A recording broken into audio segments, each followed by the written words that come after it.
Na palavra de Deus está escrito: de graça recebeste, de graça dai. Ajude-nos a compartilhar o Evangelho. Dê o seu like, inscreva-se no nosso canal e ative o sininho. Obrigado. Mas há um Deus nos céus que revela os segredos. Ele revelou o que vai acontecer no fim dos dias.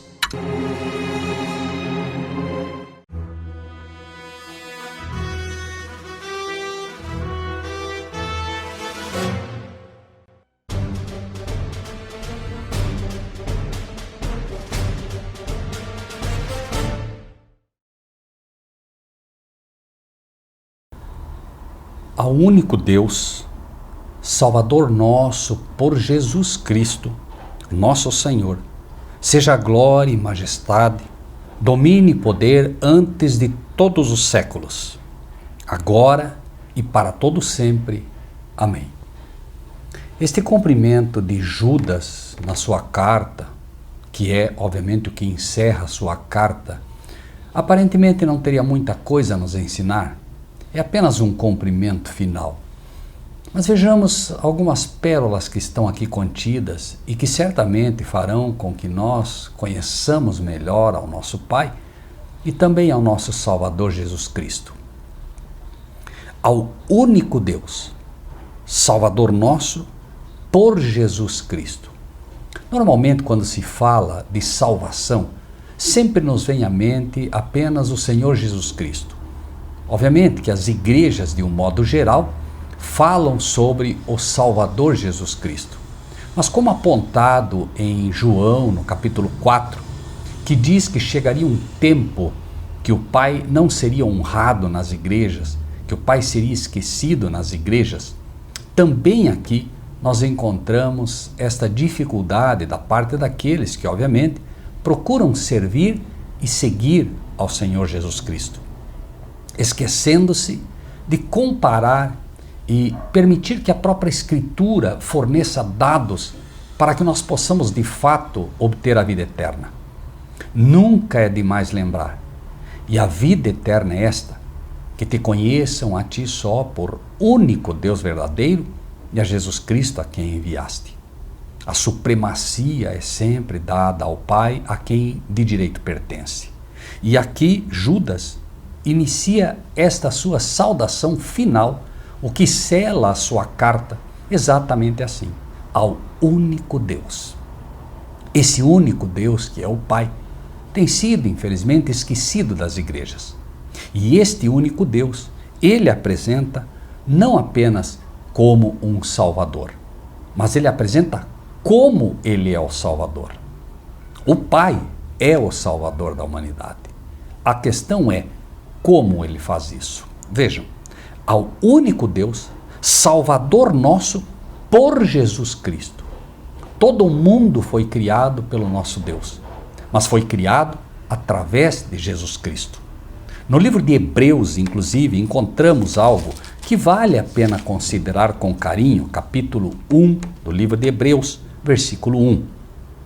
Havendo Deus antigamente falado, muitas vezes e de muitas maneiras aos pais pelos profetas, a nós nos falou nestes últimos dias pelo Filho. E este Filho, a quem constituiu herdeiro de tudo, por quem fez também o mundo. Então o Pai tudo operou através de seu Filho, inclusive a salvação do ser humano. O Pai então opera dessa maneira. E quando nós compreendemos isto, vamos compreender não só este texto, que aparentemente é um pouco confuso, que desafia aquela nossa crença, uma crença muito simplista, que coloca simplesmente Jesus como Salvador, esquecendo-se do Pai, esquecendo-se de que a iniciativa da salvação do ser humano foi do Pai. E, obviamente, isso jamais diminuirá o sacrifício de Cristo, mas coloca cada um em seu devido lugar, não apenas colocando o Pai na sua supremacia, onde ele realmente deve estar e colocando o filho, supervalorizando esse sacrifício do filho, que aceita bondosamente aquilo que o pai lhe propõe e aquilo que ele no coração já tinha o desejo de fazer. Vejamos, no livro de 2 Coríntios, no capítulo 5, versículo 18 e 19, nós encontramos também como isto se processa. Veja que impressionante. 2 Coríntios 5, 18 e 19. E tudo isso provém de Deus. Tudo isso. Quando ele começa a falar da reconciliação entre o homem e Deus, ou entre Deus e o homem, como preferir, ele coloca tudo isso provém de Deus. Que Deus? Do Pai. Tudo isso provém de Deus, que nos reconciliou consigo mesmo por Jesus Cristo. Veja que não há aqui nenhum problema entre Paulo e Judas. Falam exatamente a mesma coisa. A inspiração trabalha dessa maneira. Fala por um apóstolo, fala por um discípulo e confirma pelo outro para que não haja confusão. Então, tudo isso provém de Deus, que nos reconciliou consigo mesmo por Jesus Cristo e nos deu o ministério da reconciliação, isto é, Deus estava em Cristo reconciliando consigo o mundo, não lhes imputando os seus pecados e pôs em nós a palavra da reconciliação. Amados irmãos e irmãs, em muitos aspectos, nossa pregação, aquilo que falamos para as pessoas, quando testificamos para as pessoas, não há poder naquilo que fazemos.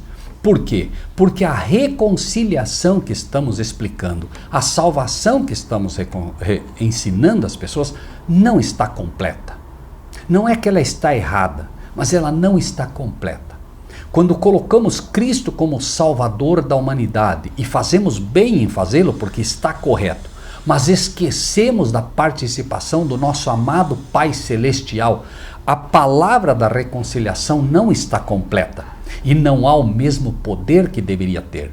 Repito, para que você possa entender o plano da redenção e o plano da reconciliação, como acontece.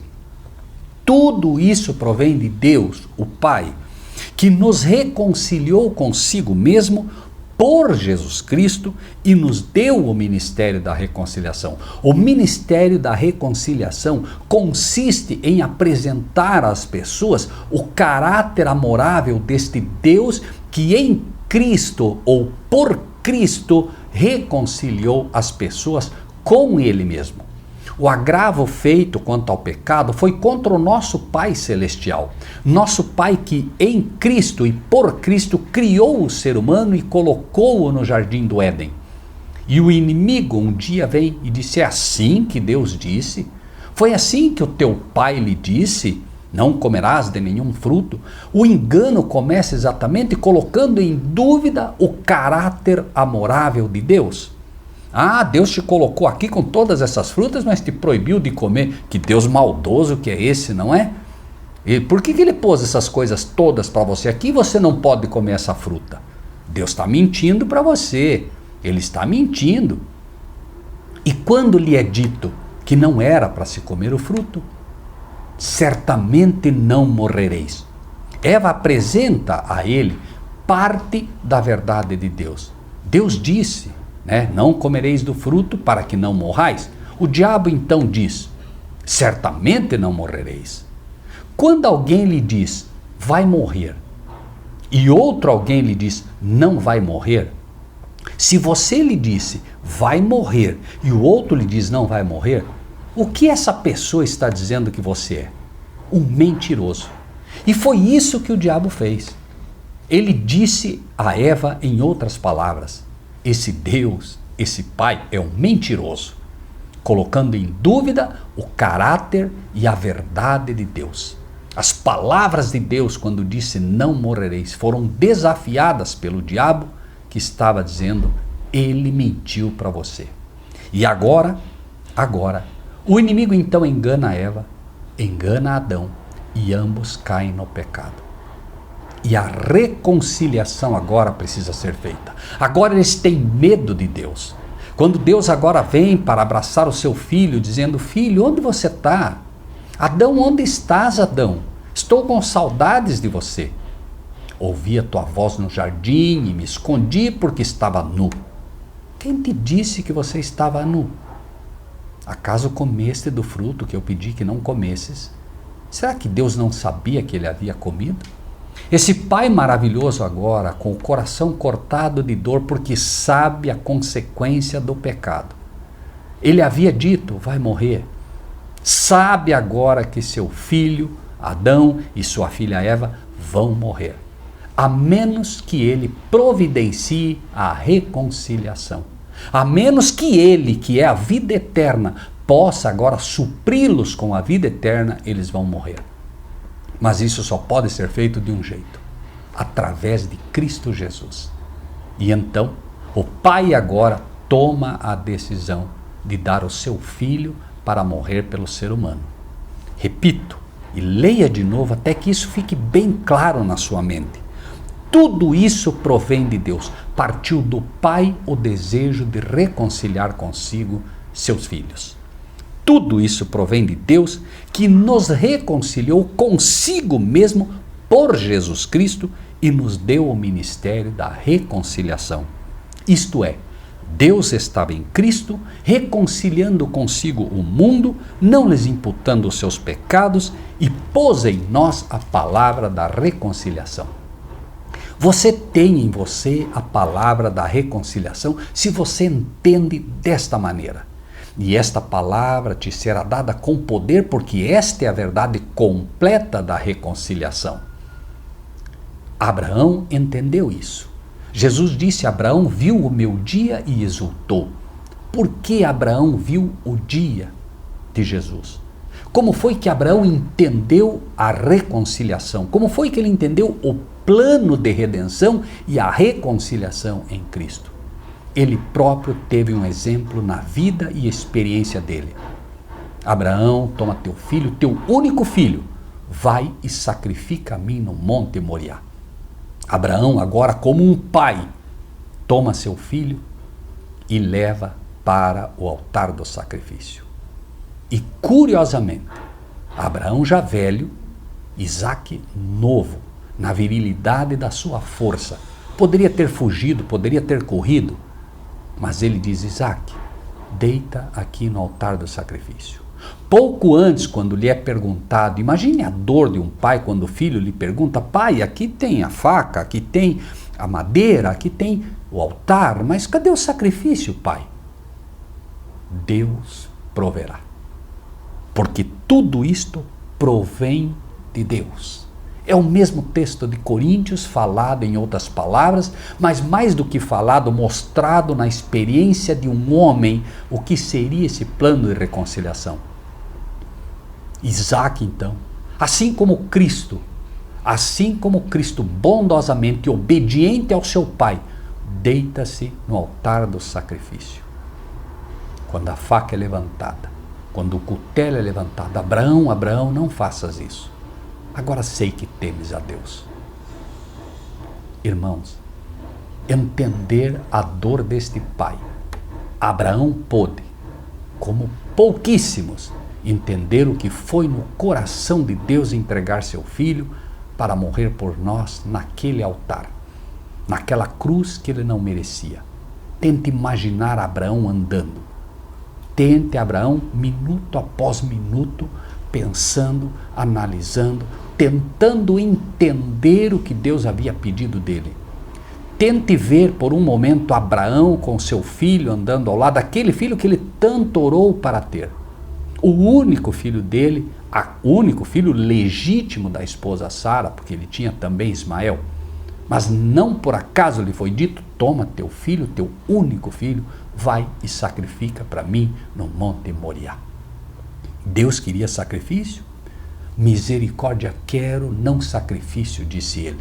Como então esse Deus que diz misericórdia quer e não sacrifício, pede um sacrifício humano? Era apenas um exemplo para que Abraão pudesse deixar esse testemunho a todos nós, de um pai que um dia entregaria seu único filho, e este filho, obediente ao mandato do pai, da mesma maneira que muito tempo atrás esse pai disse: filho, façamos o homem à nossa imagem e semelhança. Também agora este pai diz: filho, façamos o que deve ser feito para reconciliar o homem, para reconciliar nossos filhos conosco. Eu os quero perto de mim. E quando o pai lhe diz isso, nós podemos com certeza acreditar que já no coração do filho estava esse desejo, assim como nós às vezes pensamos numa coisa, falamos com o irmão e o irmão diz para você: eu já estava pensando nisso, porque assim age o Espírito de Deus, ele antecipa as coisas. Abraão então é um exemplo vivo, claro, na experiência prática daquilo que o pai estava já planejando fazer pelo ser humano e que levaria a cabo até o fim, culminando naquela cruz. E naquela cruz, quando Jesus diz: está consumado, ou está feito, como algumas versões dizem, se completa o plano da salvação. O plano da reconciliação se completa ali. Mas não terminou o plano da redenção. O homem ainda não foi redimido completamente, porque ainda não fomos entregues aos braços do Pai. Não fomos entregues ainda aos braços do nosso irmão mais velho. E por quê? Porque ele ainda aguarda a sua herança.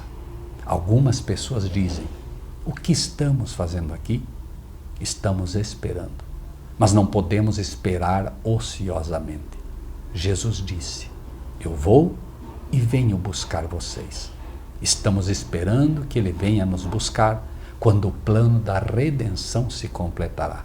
Ele se completará quando completamente redimidos estivermos eternamente no nosso lar verdadeiro, o lar edênico, a Nova Jerusalém. Por isso ainda estamos aqui.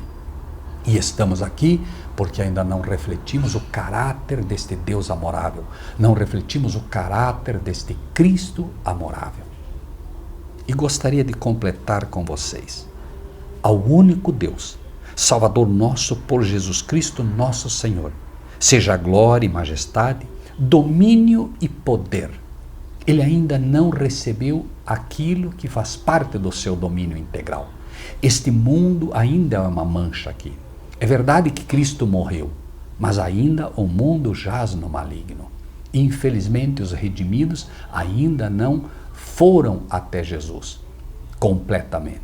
Cristo ainda não veio para buscar os seus redimidos. E é por isso que não se completou a obra da redenção, não da reconciliação. A reconciliação já foi feita em Cristo Jesus naquela cruz. Porém, majestade, domínio e poder, antes de todos os séculos, agora e para todo sempre. Amém. No livro de Lucas, no capítulo 1, versículos 46 e 47, Lucas 1, 46 e 47, encontramos também algo bastante interessante. Vejam, Lucas 1, 46 e 47. Disse então Maria: a minha alma engrandece ao Senhor, e o meu espírito se alegra em Deus, meu Salvador. Como foi que Maria chamou o seu Salvador de Deus? Porque ela entendia perfeitamente esta palavra.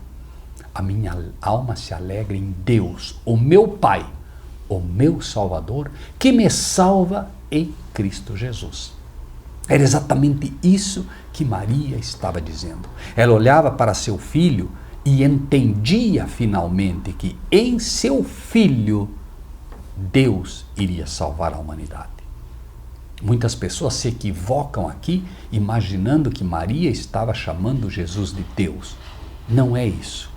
Maria entendeu também, assim como Abraão, e muitos têm entendido, que Deus estava em Cristo reconciliando consigo o mundo. Domínio, poder, antes de todos os séculos, agora e para todo sempre. Amém.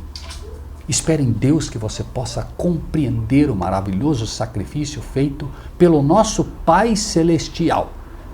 Mas Deus prova o seu amor para conosco em que deu seu único Filho para morrer por nós na cruz do Calvário. Assim você entenderá e compreenderá com clareza o plano da reconciliação. Assim a sua mensagem estará sendo dada com poder, porque é a verdade, é o que completa este maravilhoso plano, e esta pregação, acredite, irá tocar os corações, porque esta palavra da reconciliação foi colocada hoje, se não antes, hoje em teu coração, exatamente como deve ser. Que Deus te abençoe e te dê poder e te dê sabedoria para pregar em alto e bom som, para ensinar em alto e bom som que Deus, nosso Pai, estava em Cristo reconciliando consigo o mundo. Amém? Que Deus te abençoe. Na palavra de Deus está escrito que nós devemos compartilhar o que recebemos. Assim, se você gostou desse vídeo, dê o seu like, inscreva-se no nosso canal e ative o sininho.